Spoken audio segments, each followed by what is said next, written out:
Welcome to the Bare Metal Cyber C-Risk Prepcast. This series helps you prepare for the exam with focused explanations and practical context. Evaluating the alignment between business practices and established risk management and security frameworks is essential for building a resilient, audit-ready, and strategically aligned organization. Frameworks provide more than just checklists. They are structured, experience-tested models that define what good governance, effective risk treatment, and sustainable security look like.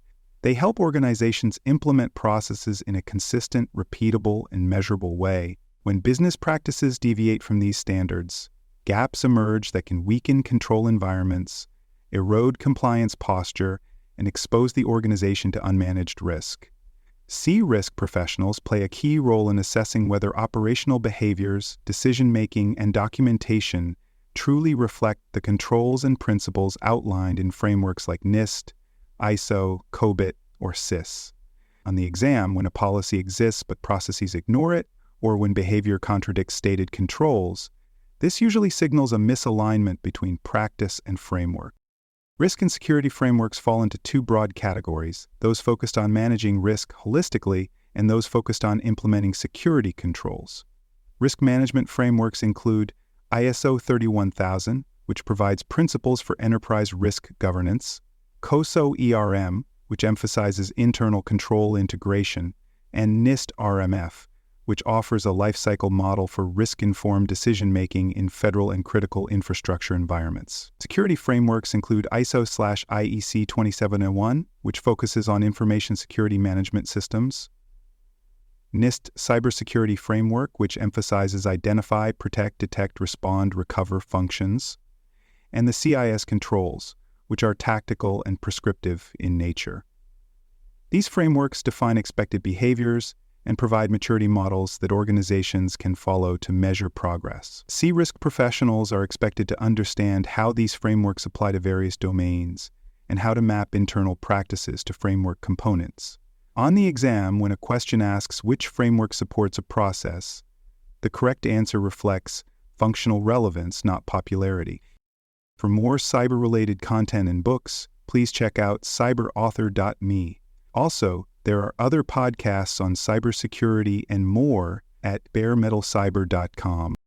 C-risk professionals evaluate alignment by looking at a range of core business practices that intersect with risk and security. This includes IT and cybersecurity operations, how systems are monitored, patched, and protected. Change and configuration management is another focal point, whether changes are approved, tested, and documented. Data handling and privacy practices must align with principles like minimization, retention control, and lawful processing. Incident response and business continuity planning must follow structured protocols and include periodic testing. Vendor management is often a compliance touchpoint where due diligence, monitoring, and contract enforcement intersect with framework expectations. A common exam scenario involves a policy that mandates encryption, but actual processes allow data to be transferred unencrypted. This is a classic misalignment and requires both process review and remediation planning. Evaluation methods vary depending on the scope, maturity, and criticality of the process. C-risk professionals may use framework-aligned checklists to systematically review controls and practices. Maturity models help assess whether activities are ad hoc, repeatable, standardized, managed, or optimized. Interviews with staff, control owners, and compliance officers provide insight into actual practices, not just what's written in documents. Gap analysis compares the current state to the framework-defined ideal or required state. Audit reports, testing results, and regulatory reviews add an independent perspective. Benchmarking against peers or industry standards helps provide context for alignment efforts. On the exam, if a gap is not identified or if a misalignment is discovered too late, the likely issue is a weak evaluation method. The correct answer will reflect structured, evidence-based, and framework-informed evaluation techniques. Identifying gaps and inconsistencies is a key outcome of the alignment review. Gaps may include differences between documented policies and real-world execution. For example, a framework may require that controls be tested annually, but the process in place says, as needed, which may result in inconsistent or reactive testing.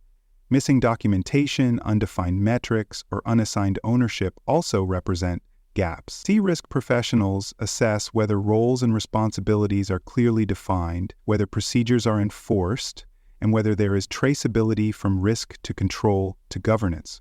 On the exam, the best answers involve not just pointing out the gap, but prioritizing it based on its impact on risk, compliance, and business objectives.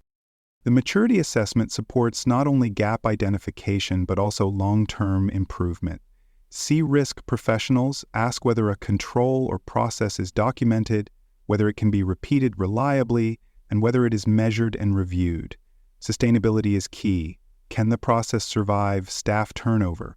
Will it remain effective as systems evolve or threats shift? Are issues tracked and closed, or do they linger? Maturity models offer stages that organizations can use to track progress and demonstrate governance discipline. On the exam, if a control fails after initial success, the clue may point to low maturity, a process that was never embedded or maintained. The strongest answers always reflect both current effectiveness and long-term sustainability. Once alignment is evaluated, C-risk professionals document findings using structured templates or reporting dashboards. These reports show the level of alignment by domain, by process, or by control objective. Partial alignment, where a control exists but lacks full coverage, must be noted. Compensating controls may be listed where full compliance is not achievable but where mitigation is in place. The support must include remediation recommendations, assign owners, and timelines for action. Governance teams review these reports to prioritize investment, determine risk acceptance, or mandate remediation. On the exam, when a scenario describes findings that never lead to action, the issue is often poor documentation or unclear accountability. The correct answer involves using clear reporting formats that support governance engagement and traceable follow-up. Remediation and continuous improvement follow the assessment phase. C-risk professionals prioritize gaps based on their risk, compliance, and operational impact. High-risk misalignments must be addressed first, particularly those involving legal exposure or critical business services. Remediation may involve updating policies, retraining staff, deploying new tools, or redesigning processes. Progress must be monitored using KPIs, KCIs, or audit logs. A lesson-learned feedback loop ensures that alignment gaps feed into future assessments and control redesigns. On the exam, if a misalignment is known but uncorrected, the correct answer involves formalizing remediation, assigning ownership, and tracking results. Framework alignment reviews must be reported to governance bodies. These include risk committees, compliance oversight functions, internal audit teams, and in some cases, executive leadership. Findings should be tied to risk register updates, policy revisions, and investment decisions. In regulated environments, alignment status may also be reported to external regulators or included in certification programs. Traceability is essential, from the control issue to the framework requirement to the governance decision. On the exam, governance inaction despite misalignment usually reflects poor reporting or lack of traceability. The strongest answers link assessment findings to governance engagement and future strategy. C. Risk exam questions about framework alignment often ask why a process failed, how to evaluate alignment, or what to do next after a gap is identified.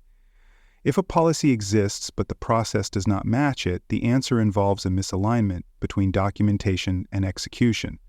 If alignment is weak, the right method may involve checklists, maturity models, and gap analysis. If gaps are found, the next step is to assign owners, develop remediation plans, and report to governance.